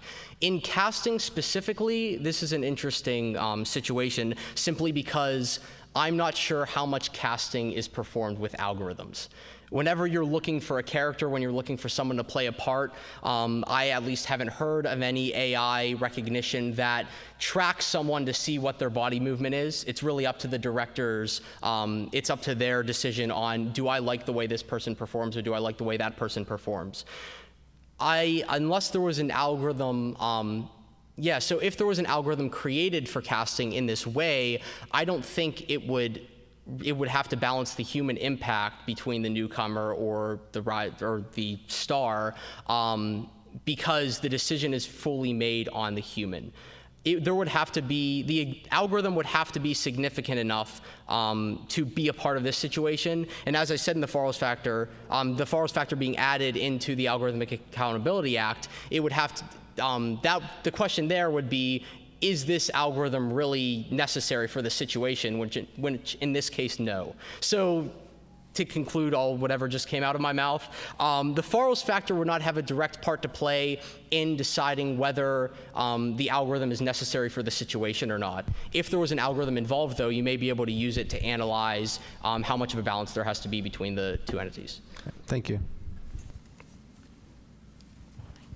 My question is similar-ish to Rooney's. My question would be about kind of in the sports world using new analytics and statistics to decide if a player is good or if they should trade for him or sign him or whatever. So what would be your, I guess using the Farrell's factor, what would be your recommendation for how that impacts the human, whether it be for, I don't know, kind of similar, I guess, just is the human impact, would that be for the director or for the person being cast, or in my instance, for like the general manager or owner versus the player themselves? So where would you assign human impact? To the person making the decision or the person receiving the decision? Because a bad actor could be cast, which would put a bad stain on a director's name or a bad player could be traded for, which would put a bad stain on the general manager's name. So where's that human impact come in on a situation like that? So it really depends on who. So whenever these impact assessments are performed, there's an impact statement that's created. And this is from the contractor, you can say, of, okay, I want you to create this algorithm, and this is what we're looking for. So it really is on their part, the person who is in charge of the decision, to determine where the impact lies. Again, I've put the Forels factor in this, I don't want to say loose bubble, though, that it's a suggestion or a recommendation, rather than this should be a part of a law, simply because of how vague the terminology is. Even though the terminology is vague, though, you can come to more specific conclusions. So in these situations, it would be on the party of the contractor to determine how much human impact actually is there, or through a relationship between the contractor and the developer, they could make the decision of, okay, where does the human impact lie, and through that, which entity should be in charge of which part, and how can we create a system in which no one's being discriminated against, and all of the players are being chosen fairly based off of the set parameters that they create. Okay, are there any other questions from the audience? Go ahead. You talk about, Christian, nice topic, by the way. You talk about, let's put this positive bias in the best sense of the word. In your research, are we looking at the programmers that are incorporating, bad bias that gives you the wrong result, or is it the data sets that are biased from the beginning? In your research, did you see anything about that? Could you restate your question? 30 years ago, we started going from AI into neural networks into machine learning using data sets. The internet has these huge data sets. And I guess my question is, when you read about creating these algorithms, the machine learning, did you see that there was a lot of data sets that by themselves tend to produce biased results because of what's on the internet, or were you seeing more that the programming technique was produced, that basically the algorithm on paper was not the algorithm that was desired? Okay, yeah. Sorry, the whole positive bias thing threw me off. But so primarily, whenever I was talking about earlier that I go into depth of the different types of biases, one of the largest forms of bias is data bias. And from a couple of the examples that I use is that a lot of the training data that is used to train these machine learning algorithms can sometimes lead to this bias. So whenever you're training these algorithms to look for certain things, one of the big things in the artificial intelligence or algorithmic community is that there needs to be a fair data set. So if you're testing for a certain factor, all of the training data must be fair so that the algorithm can understand the differences in them rather than the differences in a selected population that's being tested. Yeah, this is more on the bias part, your presentation, really interesting. Just wondering, what do you think? So, I mean, obviously, I think there's a difference between, using an algorithm to discriminate based on race versus, looking at other factors like smoking, non-smoking. That's just an example. So where do you think there's, a committee that comes into play where you consider, how wrong is it to use an algorithm to search for this kind of factor? Because, obviously there's a ton of factors that you could consider, and some are obviously legally wrong, but others are a little bit in the gray area. So, I mean, do you have any recommendations for committees that would address that? I did not think of a committee overall. I pretty much put the decision in the hands of, as I was responding to Jude's question, in the contractor and the developer, so that they can come to an agreement on where the lines are drawn.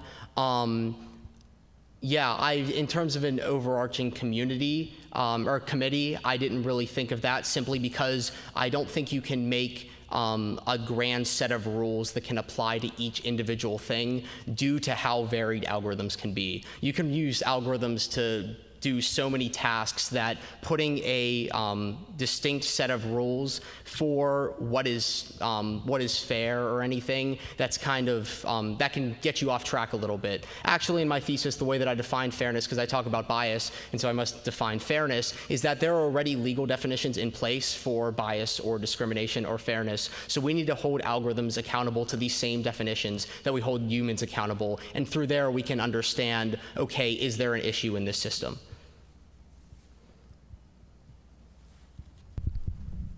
Okay, is there any more? No? All right, well, thank you again, Matt. Matt's next. Thank you, Christian.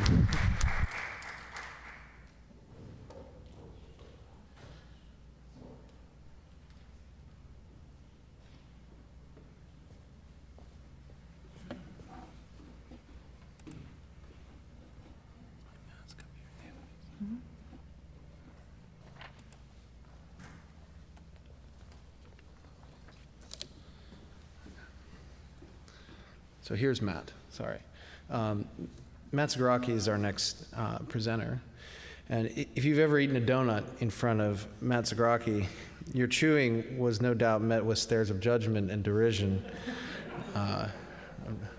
Just kidding. It actually took me a long time to learn of the diet regimen that you'll hear about tonight and that Matt himself adheres to.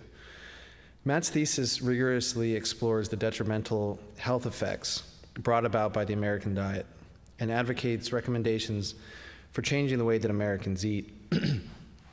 Running into many roadblocks throughout his research, Matt expressed that, quote, "I always knew my biggest struggle would be implementing change on a nationwide scale. You need lots of confidence in your research to say your method is superior to the one already in place." Perhaps one of the most impressive qualities exhibited by Matt as a person and by his thesis is the humility with which he chose to approach his work. In one of our end-of-the-year conversations that we were having a few weeks ago, Matt expressed that, how finally he's kind of come to the point where he feels comfortable to be himself and to speak his mind, something that I've watched him grow into over the last few years. Again, he wrote in his end-of-the-year reflection, "I still have concerns regarding the affordability, sustainability, and environmental impacts of my recommendation, and can say that more research is needed." His approach is very well taken. Thank you, Matt. Come on up.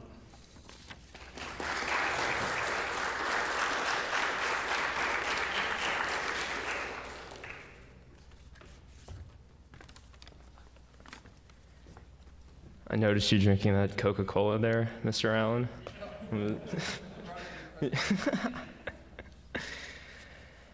So, I'm Matt Zagaraki, as I'm pretty sure everybody in here knows, and I did my thesis on rebuilding the American diet, an examination of the USDA's dietary recommendations and how to correct them. So to start off, I want to ask you, think about what you consider a healthy meal. It might be something like a bowl of yogurt, a turkey sandwich on wheat bread, or pasta salad with a bunch of vegetables. So many Americans would probably agree that these choices appear to be relatively healthy. In fact, NPR.org took a survey and found that 75% of Americans believe they make healthy eating choices. However, if we look at a graph of American obesity, we see that the rates are higher than they ever have been before at 45%. We see that there is a gradual increase from 1960 to around 1990 to where there's a huge jump there. So I asked the question, what happened around this time that might have caused this huge increase in obesity? Well, this was the first time that the American government advocated for a very high percentage of carbohydrates in the diet. So if we look at the 1992 food pyramid, we see some alarming things. The first is that the base of the pyramid is based off of bread, rice, cereal, and pasta, and you're supposed to be eating 6 to 11 servings of this per day. Now, this can be misleading because they don't really clarify what a serving technically is. So in the context of this pyramid, a bagel is actually 5 servings of carbohydrates. However, how is anybody supposed to make that connection when looking at this triangle and see, 6 to 11 servings to them might be you have to eat 6 to 11 bagels a day. So another issue with the pyramid is that it says you should eat fats, oils, and sweets, use sparingly. Now, for sweets, this is probably true. However, there are essential fatty acids that you need in your diet, which you really shouldn't be limiting to, just a small portion of your daily caloric intake. So fast forward to 2011, and we have My Plate, which was implemented under the Obama administration. Now, this makes more of a point that vegetables should be, make up a larger portion of your diet. So, and protein and fruits are on there, and grain still takes up roughly 25%. So that's not technically ideal. And if we look at a graph of obesity from 2011 to 2018, we see that there is another 8% increase. So My Plate didn't necessarily solve the problem. So I want you to think back to the healthy images or the healthy food choices that I presented earlier in this presentation. So the question is, what would make these choices less than healthy for someone who is trying to lower their body fat? And the answer is the amount of carbohydrates in these food choices. So as we can see, this bowl of yogurt, based off of a 400-calorie serving, can have roughly 45 grams of carbs.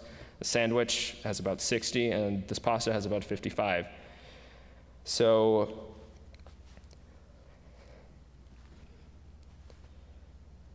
these choices all contain large amounts of carbs in the form of fast-digesting grains and simple sugars. And in order to understand why these would contribute to obesity, you need to understand the role of insulin in the body. So insulin is a hormone in the body which is responsible for transporting glucose in the bloodstream into the cells for either storage or usage. Now, insulin binds to the insulin receptor on the surface of cells, which initiates a signaling cascade that eventually allows for the facilitated diffusion of glucose into the cell. So to put more simply, insulin is a key to allow glucose to be utilized, because glucose cannot stay in the bloodstream, or else you would run into many health issues. However, insulin interferes with the hormone, hormone-sensitive lipase, or not the hormone, the enzyme hormone-sensitive lipase, which is responsible for activating stored energy already within the cells.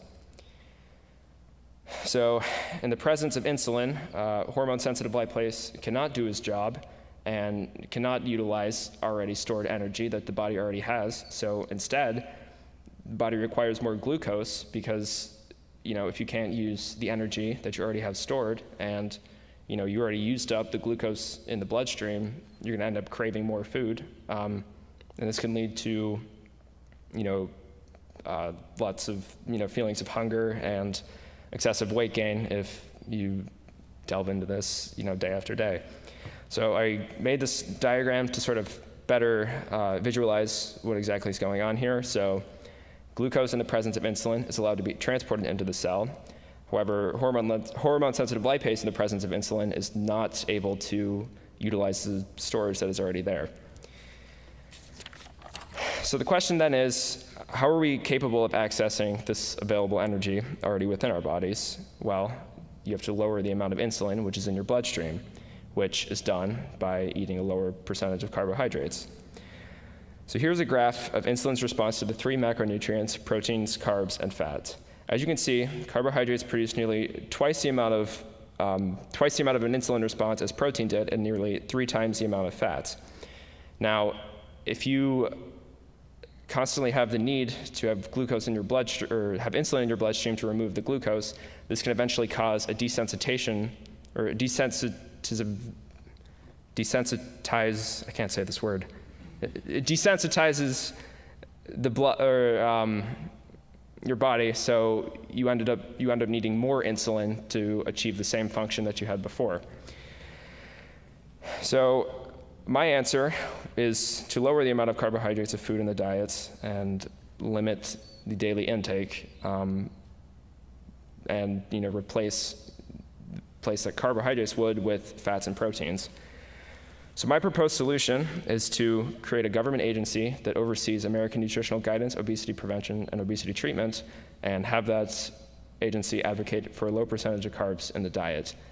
So currently in America, there are 2 main agencies that are responsible for determining what we eat and how obesity is treated. And I see a few problems with this, namely because these two agencies are like trying to, they're taking on responsibility for two factors of the same problem, which is that Americans really aren't eating too well. So my proposition is that, we take the dietary guidelines and the obesity treatment and bring them all under one agency. So I propose Department of Nutrition and Obesity Prevention that would oversee everything regarding obesity treatment, obesity prevention, and the nutritional guidelines issued to Americans, which in my solution would be low carbohydrate based. That's about all I have for my presentation. I will now take any questions.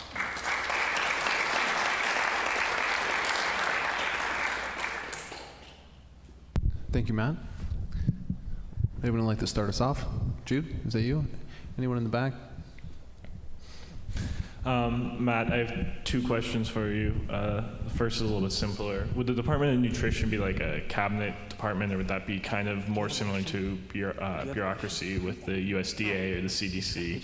And then my second question, why did the government advocate for carbohydrates, like such high percentage of carbohydrates in both the food pyramid and the plate? If they, I'm assuming they knew what you're showing us here. So what was their reasoning for advocating for that high percentage? So to answer your first question, I would like this agency to function a little bit more like the CDC and USDA, given over 40% of Americans are obese and over 70% are overweight. I see this as a pretty big problem because obesity also, it's a detriment to your health alone, but it also complicates many other issues. So, for a recent example, people who got COVID that were obese had were 3 to 4 times more likely to be hospitalized than those who weren't.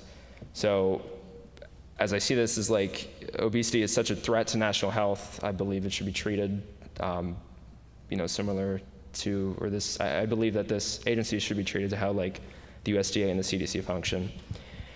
To answer your second question, which is, I actually address in my thesis, it's part of the first chapter, but the reason they advocated for such a high percentage of carbohydrates in the diet was you sort of have to understand the making of the food pyramid to begin with.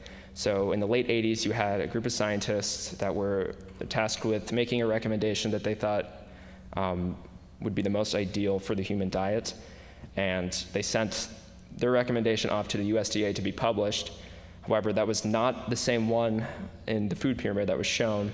And that was due to the fact that the USDA basically was influenced by the food industry. So, grains, dairy, meat, they were all basically fighting for a larger portion of the pyramid because it would mean, more business for them. So that was one of the main problems I saw with this and why I think, it's important that we address this. Hopefully that answers your questions. Go ahead. Yeah. Hey, Matt. Great job. Charles. Thank you. I was always under the impression that carbohydrates are kind of like a source of energy. And as far as with regards to obesity, the formula would be simply, energy in versus energy expended. And so the carbohydrate requirement for a professional athlete might be different than, somebody who sits at a desk all day. So did you find that even with minimum carbohydrates that you can generate the same amount of energy with a low carbohydrate diet, or is what you're proposing as far as the amount of carbohydrates proportional to the amount of energy needed? So from experience, the first couple days or weeks of limiting carbs in your diet, you feel sort of lethargic and slow, to put it simply. And then what I found with myself and what I've like read on the internet and like from other people's experiences, your body eventually just gets used to it. And then, you know, I found that when I limit carbs, I actually have more energy, I can focus better, and I'm not really like sitting around thinking about food as much than when I ate like higher percentages of carbohydrates. And then to address like the other part of your question, the body actually doesn't have a nutritional need for carbohydrates. So like your brain requires roughly 400 milligrams of glucose or 400 grams of glucose to function per day. However, you know, your body's sort of adapted to this, and there's this thing called gluconeogenesis that your body's able to like create glucose from non-glucose sources. So, you know, whether that be like fats or proteins, your body is like perfectly able to function as if, you know, without it. All right. Good. I just have one question. How do you plan on addressing the cost issue of this sort of a diet? Since I'm sure you know, getting like a box of pasta from Giant Eagle that can serve for multiple meals is a lot cheaper and a lot more affordable for families, rather than buying like a single steak or a few pieces of salmon. Yes, this was, it's a good point you bring up. This is probably the main point that I struggled with most, especially like in my conclusion. So to answer that question, first of all, like more research would be needed, and sort of what I found is that like if you do more local sustainable eating, you know, first of all, you lessen the effect on the environment that this type of diet might have, and it's typically cheaper than, you know, buying from like your local grocery store. But that was like pretty much the main issue that I came across, which is about all that I can speak to that about. All right. Thank you. There's an online question. Someone is asking, how much of a hurdle do you think the agribusiness lobbies would be in setting up your proposed agency? There definitely would be backlash, you know, from like the corn and the grain industry, which makes up, you know, a large portion of agriculture. So really, like, that would be a pretty large obstacle to overcome. And, you know, we saw in the early 90s that they have a pretty big influence over what the USDA does. So that would, you know, be one of the concerns that I would have. Okay. All right. Oh, go ahead, Christian. So how do you see this committee sort of getting over this like conscious idea of eating healthy? Like you spoke about the Obama administration and how there was this this food diagram that was given, and I remember seeing like those food diagrams in almost like every tray that you got in middle school. Yeah. You were like ordering a lunch, and that sort of gave the idea of that like you were being told to eat healthy, but also you were sort of making this decision for yourself in a way, and it almost made it like your idea. So how do you see this new committee doing a similar thing? And also to sort of build upon that question, if this new food diagram that you're presenting, say it goes wrong for whatever reason, how do you think we could break this cycle of just continuing to change a food pyramid to essentially bring a graph to a lower number? So I think that it's important.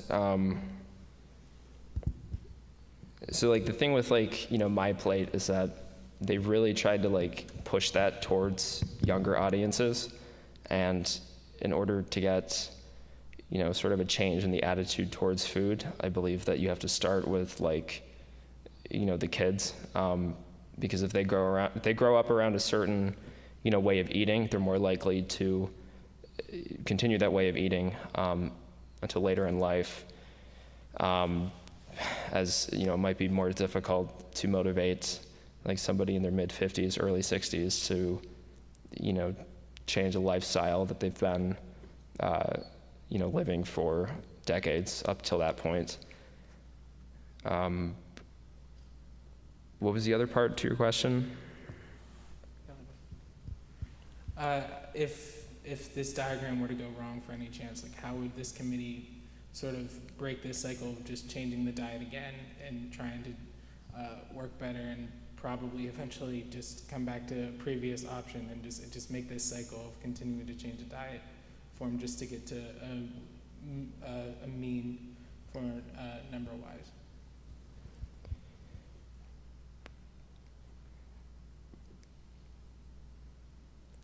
I haven't really thought about that. So I recognize that this really hasn't been, like, a diet like this hasn't been like implemented on a large scale. So part of it would be a little bit experimental, you know, namely to see if like, are there any profound changes in the obesity level and, you know, how well the public is responding to it. So I really couldn't answer what would happen after that. But I do see it, like, I know that clearly our current system really isn't working. So, you know, I call for there to be a change to that. I think there's one other question. Hey Matt, super fascinating topic, right? And if you solve this one, you might be the Nobel Prize winner. In your research, did you run across anything that looked at, when you saw that exponential rise in obesity rates, was there any research that looked at the activity rates? Was there an inverse relationship with obesity and activity? So that's like a pretty common like response I hear, like they're like, you know, like American city models and stuff like that doesn't really like support the usage of like, you know, biking or walking. Now, granted that those factors definitely, you know, help you maintain, you know, a certain body physique, but generally I would say that, like, you know, most obesity cases can be fixed by a correction in diet and not necessarily, like there's a saying in the fitness industry that you can't out-train a poor diet because, you know, there's only so much activity per day that you can be doing. Like, you know, if you go on a 5-mile run, at most you're burning like 500 calories. So, you know, if you have 2 donuts, that's pretty much, you know, you're just like replacing it right back. So I think it really comes down to, you know, what you're putting into your body and how much, because that has a much greater effect than like whatever you're like spending through activity. Awesome, thanks. Yeah. Good answer. All right, thank you.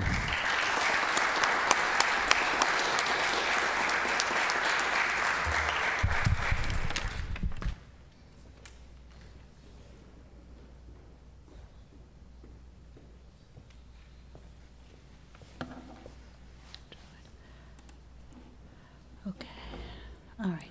That concludes the presentation portion of this evening. Can we give another big round of applause to our 4 speakers, to Nick and Gino and Christian and Matt. Well done, gentlemen. And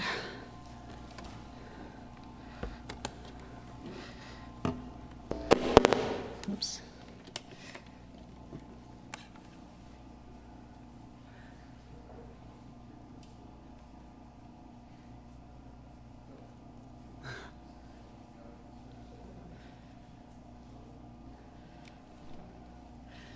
Mr. Allen, the stage is clear. It's all yours for the closing remarks and farewell address. Let's give Mr. Allen a round of applause.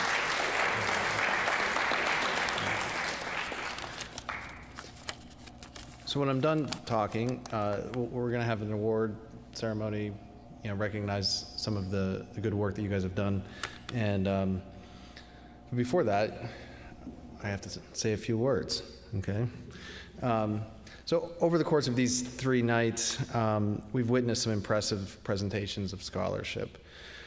And on behalf of the Scholars Program and Central Catholic, I want to thank all of you for coming and sharing here and on the live stream in these academic projects of our students. Before we depart, I'm going to share just a few words. At the tail end of a tumultuous year that's been so difficult for so many, in so many different ways, it is difficult for me to articulate what you graduating seniors must feel like. These pandemic times have presented countless occasions to reflect on the pivotal role of other people within our narrative communities. But I do not wish to offer yet another pandemic diagnosis. I am sure you will be unpacking COVID for years to come in your own particular ways. Instead, I would like to answer a different question. Almost a year ago now, after another exhausting day of fighting with aspiring freshman human geographers, Glenn Campbell sauntered into my office from his afternoon lecture on the New Deal. Deviating from soup du jour inquiry, I could tell something was bothering him. He proceeded to ask me what may seem a simple question. He said, "Mr. Allen, is there a heaven?" Taken aback, I fumbled over some general response, but in truth, I didn't know what to say. I hope so, I don't know. For weeks and months, when he would see me in the hall, he would check in and see if I had an answer, and I never did. He sort of stopped asking. So perhaps now is time to give a short answer. So the first truth that comes to mind when we think about such a question is that most of us seem to presume that what we call this reality, this present existence, fraught with violence and despair, with disease and death, with separation beyond all sadness, this world cannot be heaven. It cannot have the last word. How could a world that birthed the Battle of the Somme, along with the horrors of racial hatred that blocks airways and cracks bones, or a world that produced a pandemic virus which still afflicts millions, as well as the cancer that killed Terrell, how could such a world have the final say? Certainly no person alive could confuse this life with the one to come. Well then, what about this term that Christians call hell? Theologian Hans Urs von Balthasar, another one of my boys, wrote that we should dare to hope that all people might be saved, and that one day, in some distant eschaton, that there would be no hell. Likewise, St. Catherine of Siena wrote that love cannot be contained in hell. It would totally annihilate hell. In contrast, Jean-Paul Sartre speculated in an oft misquoted phrase that hell is other people. By this he meant that we judge ourselves through the gaze and lens that other people have given us for judging ourselves. For him, the constricting presence of others was a terrible form of unfreedom. The goal then would be to escape, if possible, the limiting judgments and perceptions of the other, and seek the freedom of individualized self-construction. While there are merits to this insight, I would like to offer an alternative approach. In C.S. Lewis's The Problem of Pain, he postulates that the doors to hell are locked from the inside. He says, those who are there enjoy forever the horrible freedom that they have demanded and are therefore self-enslaved. The door is locked from the inside. For Lewis, the worst possible reality is one in which we choose to alienate and isolate ourselves from each other and from God. Let me consult for a moment the Junior Bible, Infinite Jest. For Wallace, David Foster Wallace, the problem of radical absolute freedom is that you become a citizen of nothing. You are by yourself and alone, kneeling to yourself. Atomistic individualism provides no escape from the cage of self, so long as one remains closed off to the resources of other people in a community. Heaven, for C.S. Lewis, is communion with others and with God. Albeit, such communion must be protected from the manipulative designs of other people, as Sartre mentions. But Lewis's version of heaven is a place where the blessed, by forever submitting in obedience to the other, become through all eternity more and more free. In this new commitment to and communion with others is true freedom. This is a lesson that we as a country and a world are loath to learn. Long before the COVID pandemic, cultural theorist Mark Fisher wrote about alternative social structures, claiming that the pandemic of mental anguish that afflicts our time cannot be properly understood or healed if viewed as a private problem suffered by damaged individuals. At Central Catholic and in this Scholars Program, you all have come to recognize the insanity of trying to live life as an isolated self and appreciate well the need to seek communion with others and to offer help to those around you, whether in the halls of Central Catholic or on the streets of a desperate world longing for communion. You know what that communion is like. You have had a foretaste here at Central. You know what it is like to lean hard into the mystique of tradition, not as a static, unchanging essence, but one which needs constant reinterpretation and reconstruction in new contexts in every generation.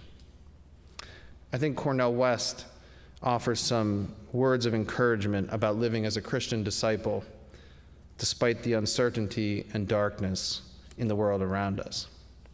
He encourages us that, quote, to be a Christian is to live dangerously, honestly, freely, to step in the name of love as if you land on nothing, yet to keep on stepping, because the something that sustains you, no empire can give you, and no empire can take it away.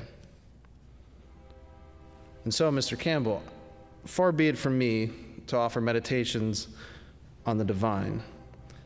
I don't know what it will be like, or if it will exist.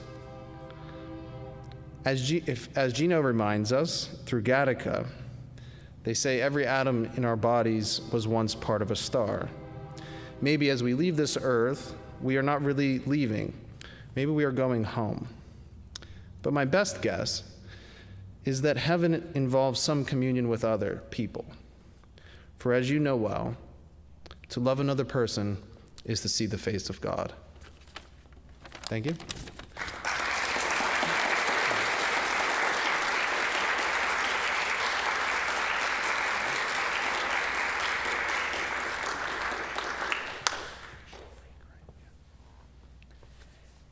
We have another warm round of applause for that wonderful, wonderful farewell. Thank you. We're going to take a 5-minute recess to get the stage ready for awards, okay? So if you leave the auditorium, please come back in about 5 minutes. Thank you. Eat some cookies. Eat some cookies, yes.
Okay, it looks like everyone is back, and we're going to get started with awards. So the first set of awards, it's for outstanding work on senior thesis. And these are conferred on any student in the senior class who exceeds the expectations in each of 7 categories that I'll read. So outstanding work on the thesis is about the whole process, not just the finished product, but all of these things that take place over the year of senior thesis class.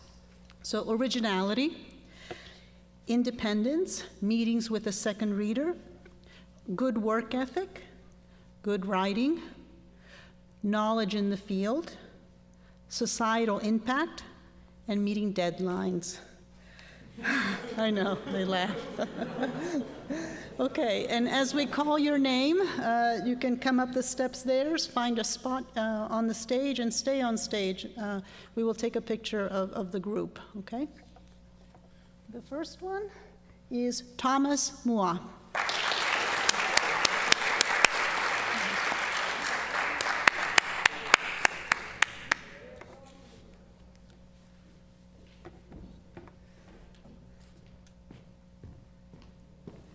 Congratulations, Tom.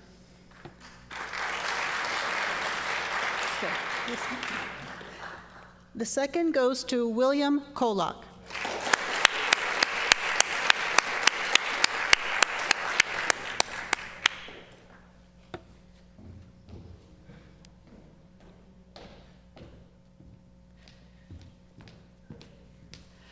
Congratulations, Will.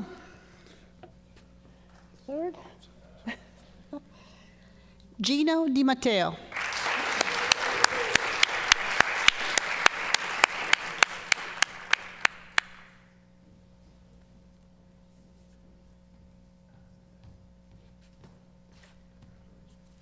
Congratulations, Gino.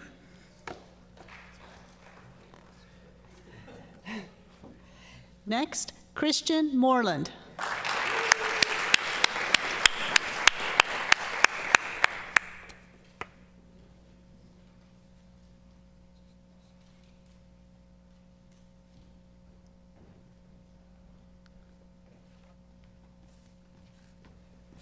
Congratulations, Christian. Liam Tinker.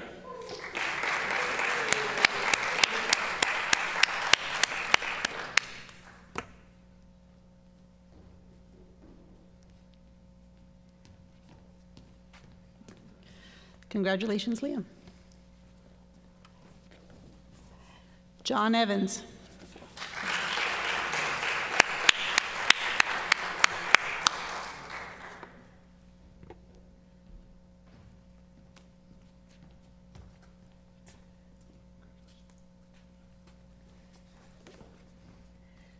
And Christian Farles.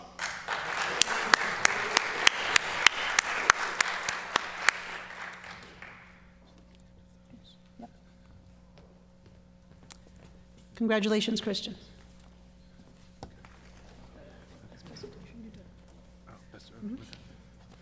Okay. So this year, we have an award for best presentation.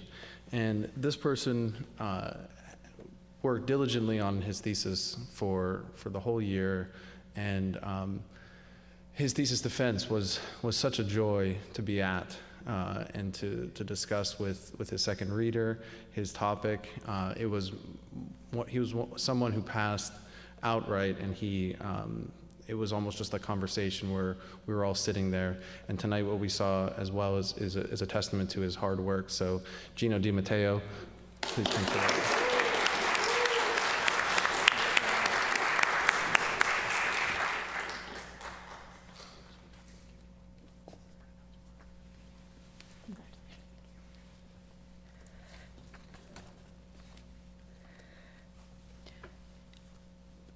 In addition to outstanding work on senior thesis, special honor is conferred upon one student, and one student only, whose work in senior thesis is considered truly outstanding by the oral defense panel, the advisory panel, and the directors. Best Thesis Award this year goes to Will Kolak.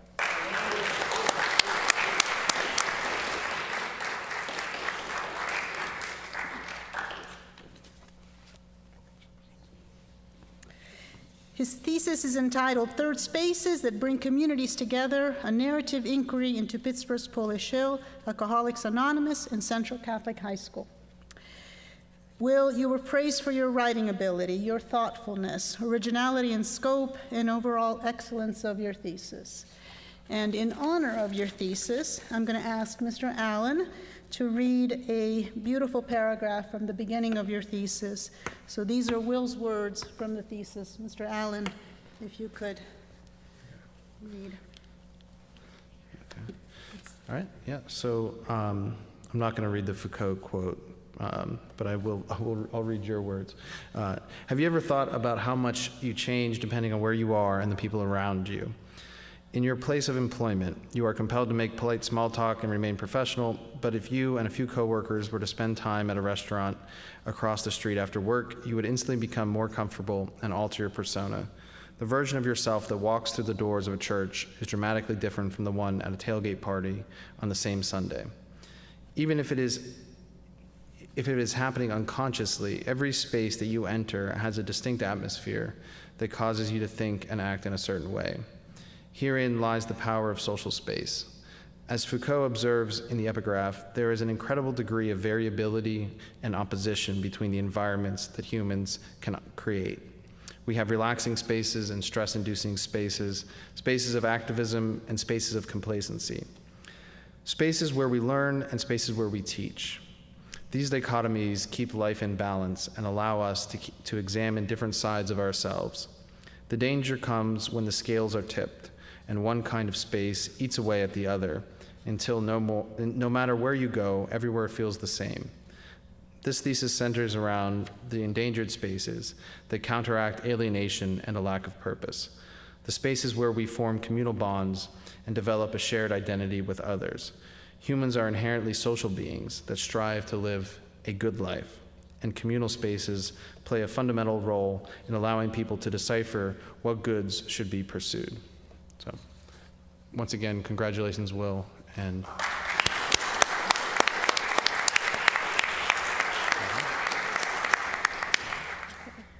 this concludes our evening. Thank you, everybody, for being here. Another wonderful round of applause for all of these 3 nights. And seniors will celebrate all over again tomorrow at your banquet. Okay? Thank you for coming. thank you guys.